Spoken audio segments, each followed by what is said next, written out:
Every empire swears that its money is safe. Every government says its promises will last forever. And every time, history proves them wrong. From Rome to France, from the Confederacy to modern Lebanon, people have woken up one morning to realize this. The money they had saved was worth nothing. Their salaries had become meaningless. Their future had been taken from them by the very system they trusted most. Collapse is not the exception. Collapse is the rule. The real question is not, do financial systems collapse?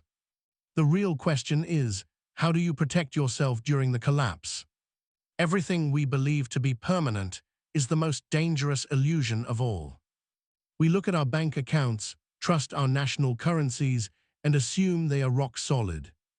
But money is not rock. Money is entirely about trust. And trust can disappear overnight. That is why history is brutal, but also deeply educational. Every collapse leaves traces behind. What truly preserves value and what turns to dust. And if you look closely enough, you see this. Those who survive are not the ones who trust the most. They are the ones who doubt first. Think about the Byzantine Empire, the Eastern Roman Empire that stayed standing for 1,000 years after the West fell. At the heart of its economy was the gold solidus. For centuries, people across Europe, the Middle East, and Asia accepted it without question. It was the reserve currency of the Middle Ages. You might think, they saw how Rome destroyed the silver denarius. Surely they learned their lesson. But they didn't. Centuries later, they made the same mistake, this time with gold. They lowered its purity. They added alloys. They quietly diluted its value. At first, no one noticed. Then trust began to crack. And the coin that once held Mediterranean trade together turned into a political fairy tale. The economy lost its stability. Who survived? Not those who trusted state promises. Those who quietly hoarded gold. Those who owned land. Those who held real assets and real value beyond the empire's reach. The first lesson is this. Governments always lose to the temptation to debase their money. And when they do, real value flees to places they cannot counterfeit. But not every collapse comes from monetary policy. Sometimes it comes from shocks you never see coming. In the 14th century, the Black Death struck Europe. Between 1347 and 1351, nearly half the population died. Cities emptied. Villages disappeared. Trade came to a halt.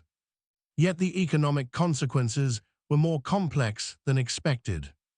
Because when labor vanished, labor became valuable. Survivors could demand higher wages. Land and food became abundant relative to people. For those with liquidity, silver, or the ability to produce, the market flipped. Houses, fields, and property changed hands for next to nothing. If this feels familiar, it's no coincidence. We saw the same pattern during COVID. Supply chains broke. Governments printed trillions. Those with liquidity accumulated assets, while wage earners fell behind. Pandemics always redistribute wealth. They always have. Now look at Florence, the financial capital of the Renaissance, home to banks that were too big to fail. Powerful families like the Bardi and Peruzzi lent money to kings. When King Edward III of England stopped paying, the collapse spread like a chain reaction. Banks failed. Deposits became worthless. Trade froze. People learned a hard truth. Being big does not mean being safe. Reputation will never save you. This lesson repeated itself in 2008 with Lehman Brothers. It repeated in 2019 with Lebanese banks. And it will repeat again. The same thing happened during the American Civil War.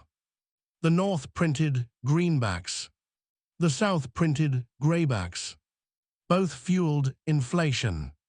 But in the South, money nearly died completely. Paper became meaningless. Land, food, and gold held their value. During the French Revolution, assignats were issued. They were patriotic. But when printed without restraint, they collapsed. Who won? Those who had food, property, and tangible value. In the 1997 Asian financial crisis, countries with foreign currency debt collapsed. People grew poorer. Assets were sold off to foreigners at fire sale prices. Debt is a trap when it's in someone else's currency. And then there is Lebanon. Between 2019 and 2021, banks locked their doors. Deposits were frozen. The currency lost over 90% of its value. People couldn't withdraw their own money. A lifetime of savings vanished. Who survived? Those who got out of the banks early.